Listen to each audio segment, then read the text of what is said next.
Have you ever had one of those sessions where your sail just feels perfect?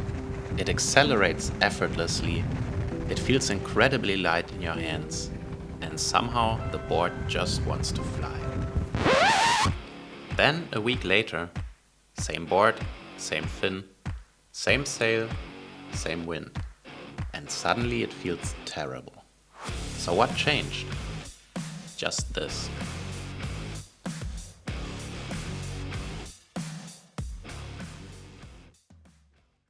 So to find out exactly what downhaul does, I'm gonna rig this sail 3 times with completely different downhaul settings. One time with very little downhaul, one time with the recommended downhaul, and lastly, I will over-tension it.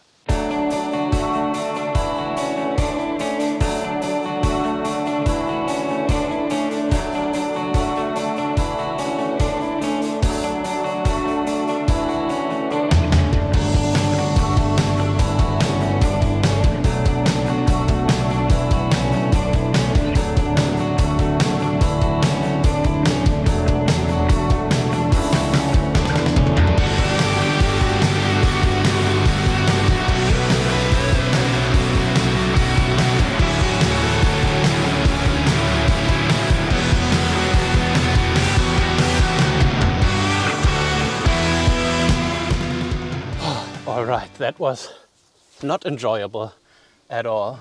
Put the focus right. So you would think with a sail with a lot less twist and a lot less downhaul that you would actually get planing quicker because the sail is more closed in the top. And if downhaul is just about releasing in the gust, it should be better planing. But that's actually not at all what I felt. It felt really heavy when I tried to get going and like the sail was pushing me down. So yeah, that was not really enjoyable. Now let's put a little bit more downhaul and then see how it goes. What I see a lot of people thinking is when they rig a sail fully to spec, which would be around 3 centimeters more here. So let me do it. That's probably how I would rig it. And they look at the top and they think all the sail is twisting away. So this cannot work. And that's kind of counterintuitive because actually you want the sail to twist away. Why are the fastest sails in the world all rigged like this? Why would designers deliberately build a sail that looks like it's only using 2/3 of its area? To answer that, we have to first understand what the sail is actually doing when we're blasting across the water. To understand that, we first have to understand one really important thing. When we're standing still, our sail only feels the true wind. But as soon as we start accelerating, we're no longer sailing in the true wind. We're creating our own wind. The sail actually feels the combination of both, what we call the apparent wind. At 30 knots of board speed, the apparent wind is much stronger than the true wind. And it's also coming from much further in front. But there's another twist. The apparent wind isn't actually the same everywhere on the sail, because the wind speed is not equally strong all across our sail. Higher above the water, the wind is stronger. That means the top of the sail actually sees the apparent wind coming from a slightly different direction than the bottom. Now, a windsurfing sail works most efficiently at surprisingly low angles of attack. At just 5 to 10 degrees of angle to the wind, the sail generates the most amount of lift while keeping the drag low. If apparent wind is coming further from the back of the sail would not work efficiently if the sail was completely rigid. The top of the sail would be working at a higher angle of attack and therefore trade lift for drag. On top of that, if the sail is experiencing high amounts of drag in the top, this will push the nose of the board down due to the high leverage. The board doesn't ride freely anymore. And that's exactly what I experienced in my first run.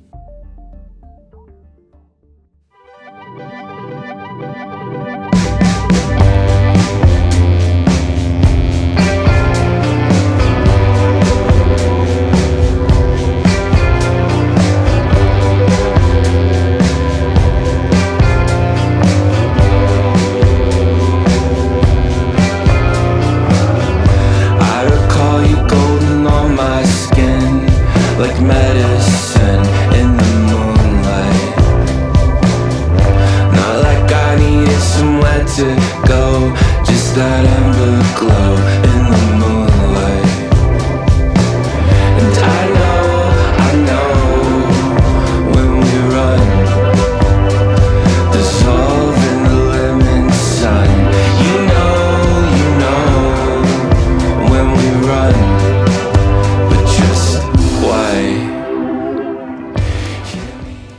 right, that was already a lot better. To be fair, the wind also picked up, which made it nicer.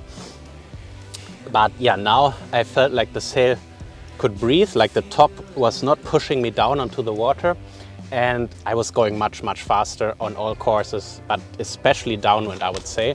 The sail didn't feel like it was holding me back by pushing the nose of the board down, but it would actually release and just keep accelerating. So I did now 33.4 knots. So now let's try putting another centimeter of downhaul and then see if that maybe goes even faster.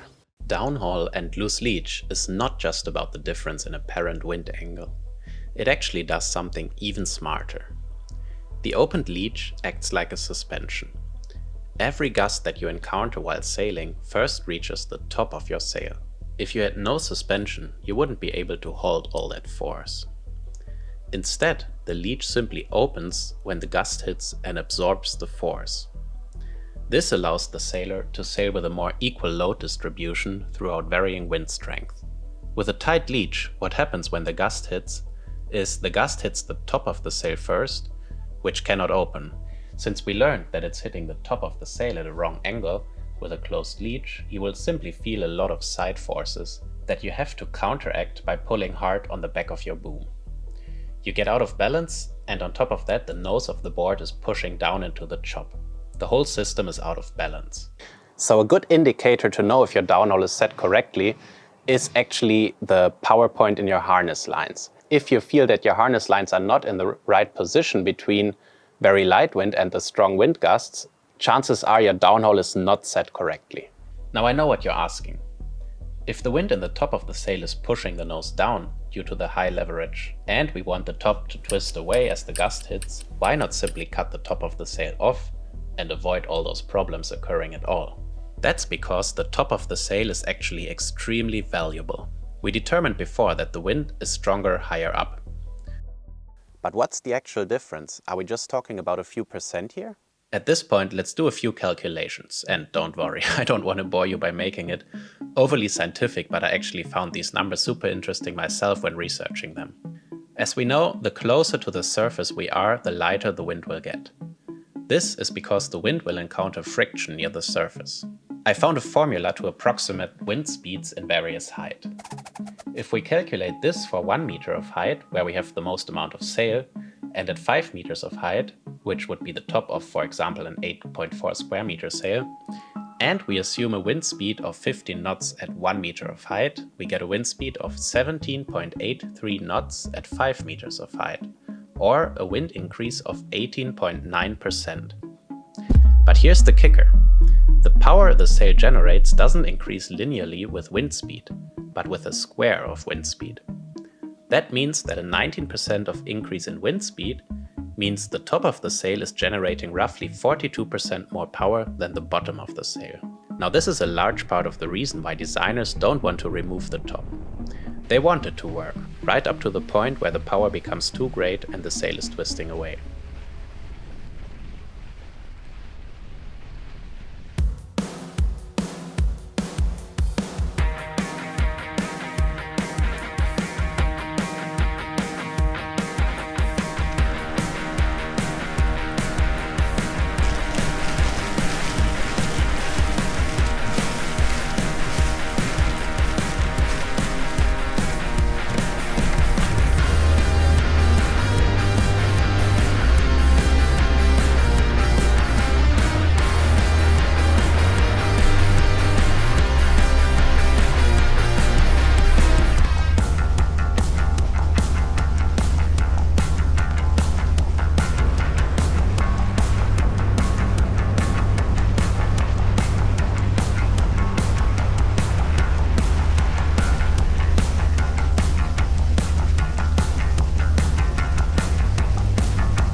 Okay, so now I overdid it a bit, but actually on the downwind it was not so bad. I was going even faster than before. I was going 33.6, maybe the gust was a little bit better, but all the other courses were basically worse. Especially the upwind now didn't feel nice anymore because the sail was flapping too much in the top.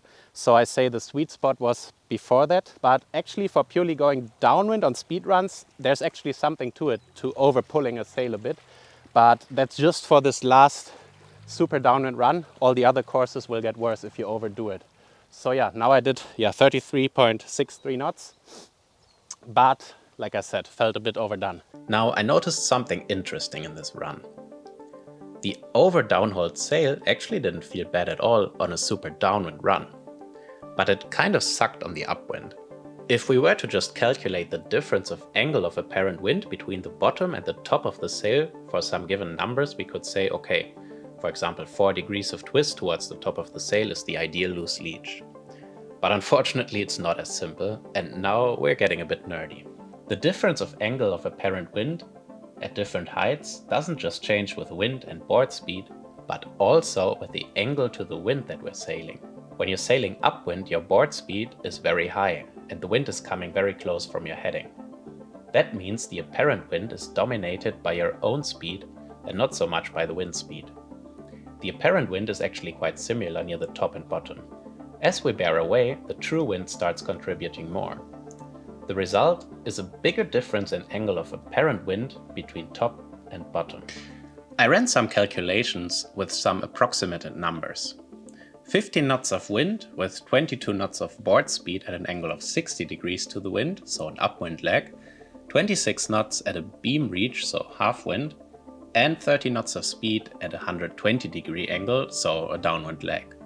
These are, I would say, some realistic numbers with the gear I was on today.